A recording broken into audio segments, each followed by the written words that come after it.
just a couple interesting little things there. I think that investors should kind of keep in mind is that there's other things to look at besides just the chart of Bitcoin or just the chart of Ethereum that will actually have an impact and sway your decision making. In this interview, Gareth Soloway said that there are many things that investors should keep in mind besides the chart that are going to have a huge impact on Bitcoin's price in the coming weeks. If we continue to ignore the things, it could prove to be very costly. He talked about inflation and what the government is doing right now and how it'll all affect Bitcoin in the near future. Also, I'd just like to remind you that we're giving away $100 to a random subscriber at the end of this month. To take part in it, all you have to do is subscribe to our channel, turn on post notifications, like this video, and leave a comment in the comments section below. Good luck. Now, let's look at his interview. Yeah, I think the first thing that and this is coming from a stock market perspective, is that like it's almost like historical perspective in a market that's been around for 13 years is like saying that like you watch your mouth, young man. You know, like a 13-year-old is like mature adult who can make good decisions, right? I mean, so I think that's number one. Number two is that so previous bear markets see like an 80 to 85% drawdown, right? So you have two conflicting issues here. You have the fact that no previous bear market has tested the high, and then the 80 to 85% drawdown. So one of them is going to be wrong. This is the first time we have the Federal Reserve tightening aggressively with high inflation. So it does sway me to say, okay, this is going to be the one that takes us below. Because there's extra issues here that weren't in past cycles. So I think that's definitely there. I think on a TA basis, and I can show my chart real quick here, is that number one, we're going to pierce 20 just because everyone has stop orders just below 20, and the markets love to run stop orders, right? So what I'm actually, and this is kind of going in a shorter term basis, is what I think is going to happen. I think we're going to get down to like 19.5, maybe 19-ish. And then we're going to have a snapback bounce. And again, this is that high from 2017 that was like around 19.5 or whatever it was. But I think you have to pierce that, stop out a bunch of individuals, flush them out. You guys were talking already about high volume. That's exactly what high volume does. It flushes out the weak hands. Then you get the reflex bounce to lure them back in at higher prices. Everyone will start saying, oh, the bottom's in. We just hit that high pivot. We're getting a bounce now. And then I do think it's going lower. A couple signals that tell me that, you know, you got the measured move, the classic measured move here, this high down to this low. You take that same distance and it takes you down to 12,000. That's also this pivot point right here. And 12,000 is approximately 80 to 85% correction off 69,000. So there's like lots of things that, you know, and I guess I should throw this out too, is that for me, I look at the stock market and I recognize the coordination where selling in the NASDAQ specifically begets selling in cryptocurrency. We've seen that, right? So I look at the NASDAQ, and the NASDAQ's not even back to pre-COVID highs yet. We're probably going into a recession, which means there's going to be more downside in the NASDAQ. So it's hard to imagine that crypto would bottom here if the NASDAQ's going to fall another 10, 15, 20%. To me. So again, I'll kick it back to you guys, but just my 2 cents on that one. Yeah, I'll jump in to start.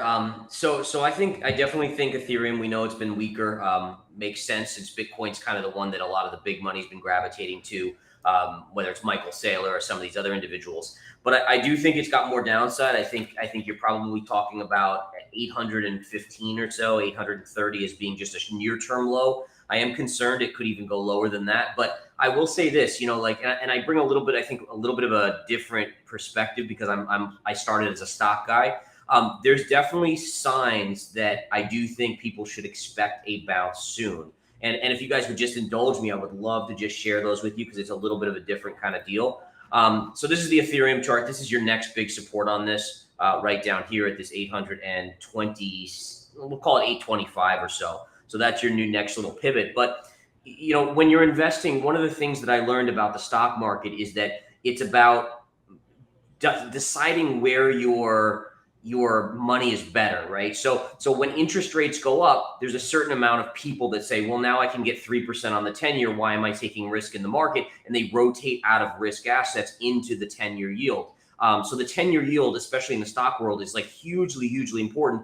In fact, the bond market is actually many times the size of the stock market. It is the biggest market out there. So they always say the bond guys know more than anyone out there. So one thing I've been noticing here, and again, it's not a fully closed candle, but if we go to the 10-year, and the reason, by the way, just to reiterate why I'm showing the 10-year is because if the 10-year has topped and if interest rates start pulling back, then risk on becomes intriguing again. People start saying, well, now I can only get 2% or 1%. So I'm going to go back into stocks. I'm going to go back into crypto. And what you're forming here, and I'm sure all the TA guys on here know what candle this is. This is a weekly topping tail potentially forming on the 10-year. So if you're putting in a top on the 10-year, and let's say the 10-year starts coming back in, that does signal a potential near-term rally in crypto, in stocks, and so forth. And I love kind of converging technicals. So one of the things I just was looking at, I was like, all right, let me play around with trend lines. I'm a big trend line guy. What if I connect this high to this high? What happens, right? Well, look at that. It goes literally right to the highs that actually were put in today and yesterday on the 10-year. So now you have a trend line of resistance plus a potential topping tail. Maybe that signals a sell-off, which again, I think everyone agrees, maybe we go to 19-ish, 19.5, somewhere in that, then maybe you get a technical bounce. The other thing, and I'll keep it short, is just to watch the dollar. Remember, so gold, crypto, they generally will trade inverse to the dollar. You know, the weaker the dollar, the less it's worth. In theory, crypto, Bitcoin should go higher, as should gold and other commodities as that. So if we go to the DXY here, the DXY just is hammering on this upper. And by the way, the dollar, this is the dollar chart. The dollar has been ripping up all year long, really, actually since 2021, which has been putting extra pressure on crypto and on other assets that are traded in dollars. But the idea here is if you go back to 2015, you're definitely at the high end of this channel. And it makes me think that, okay, now the dollar could weaken, let's say for the next couple months, maybe Bitcoin can rally, you know, just back at least to 30,000. And the cool thing about that is if you go to 19 or 20, 30 is 50% return, right? So, I mean, again, it's all relative to where you're in, obviously, but just a couple notes on just a couple interesting little things there. I think that investors should kind of keep in mind is that there's other things to look at besides just the chart of Bitcoin or just the chart of Ethereum that will actually have an impact and sway your decision making. Yeah, so I think, you know, just looking at the cycles from past ones, usually it takes about 12 months for Bitcoin to bottom. So you're looking at November-ish, December if it's replicating past cycles. Then usually it chops around for 6 months plus and before it actually starts to have that next run. Now that's all assuming that everything is the same as last cycles, even though we know it's not with the Federal Reserve doing what it's doing. In terms of the stock market, right? So looking at the stock market, you have to say to yourself, like, where is this ultimately going? Yes, I do think a depression-ish, you know, massive recession is in the cards. But the one thing I've learned is that it always takes longer because the government and the Fed are always there to try to help until they can't anymore. So what I mean by that is that what's going to probably end up happening is later this year, the economy will start slipping towards recession.